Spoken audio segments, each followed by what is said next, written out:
ہیں. میرے پاس ایک خاتون آئی, کہنے لگی کہ 50,000 روپیہ قرض لیا تھا تو سود پہ لیا تھا میں نے, اب 1.5 لاکھ روپیہ ہو گیا ہے, تو وہ وعدہ آ گیا تو میں دے نہیں پا رہی. تو ساتھ اس کا بچہ تھا اور وہ ٹانگوں سے معذور تھا, وہ منظر مجھے نہیں بھولتا.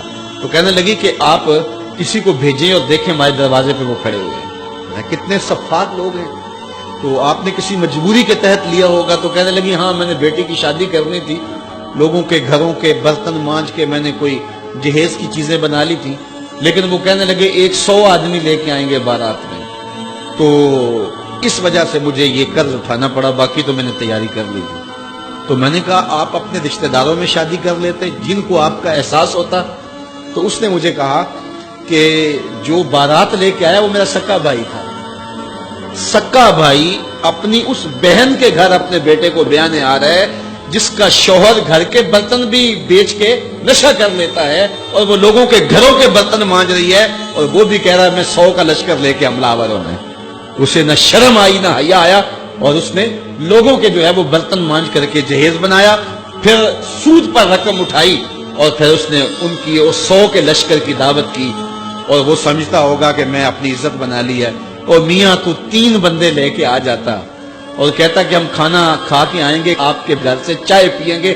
عرش کا رب اتنا راضی ہوتا کہ تجھے اتنا نوازتا کہ تجھے کوئی کمی باقی نہ رہے. لیکن غریب بھی غریب پہ ظلم کر رہا ہے, امیر بھی امیر پہ ظلم کر رہا ہے. تو یہ رسمیں ختم ہونی چاہیے, اور یہ دنیا میں کسی خطے میں یہ بیماری نہیں ہے سوائے بر صغیر کے. اور وہ کیا, یہ جہیز, کہ باپ ساری زندگی کماتا رہتا ہے اور بیٹی کو دیتا ہے, پھر دوسری بیٹے کے لیے کماتا ہے, پھر تیسری بیٹی کے لیے کماتا ہے, اور ساری زندگی جو ہے وہ جہیز میں لٹا دیتا ہے. اور لوگ مطالبہ کرتے ہیں کہ ہمیں اتنا جہیز دیا جائے. پوری دنیا میں یہ کہیں نہیں ہوتا, نہ شرق میں نہ غرب میں, کہیں بھی نہیں, صرف بر صغیر. اور یہ ایک ہندوانہ رسم ہے, اور اس رسم کو ہم سینے سے لگایا ہوا ہے, اور اس پر اتنی سختی سے پابند ہے کہ دیکھا جاتا ہے کہ یہ چیز بھی ہونی چاہیے, یہ چیز بھی ہونی چاہیے, یہ بھی چیز ہونی چاہیے. جہیز کی باقاعدہ اشیاء ملتی ہیں, اور باقاعدہ جو ہے اس کے مطالبے, اس کی لسٹیں ہوتی ہیں کہ یہ ہمیں دیا جائے. بھلا کوئی جہیز سے بھی امیر ہوا ہے اور اس کے مسائل دور ہوئے ہیں؟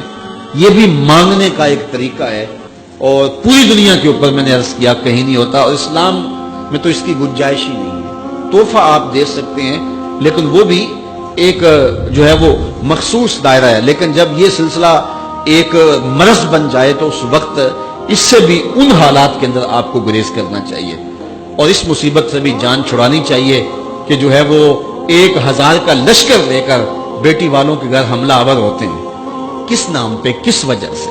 اور وہ لوگوں سے قرض اٹھاتے پھرتے ہیں. اور اس کے لیے ظاہر ہے جو بیٹیوں کے ماں باپ ہیں ان کے لیے اس کے خلاف جہاد کرنا بہت مشکل ہوگا.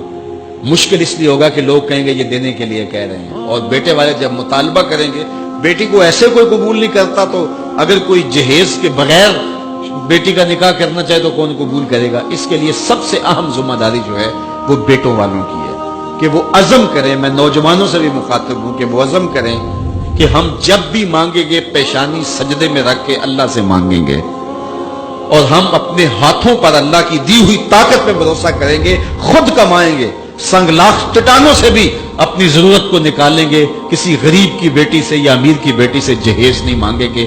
جس نے بیٹی دے دی اس نے کیا باقی رکھا ہے؟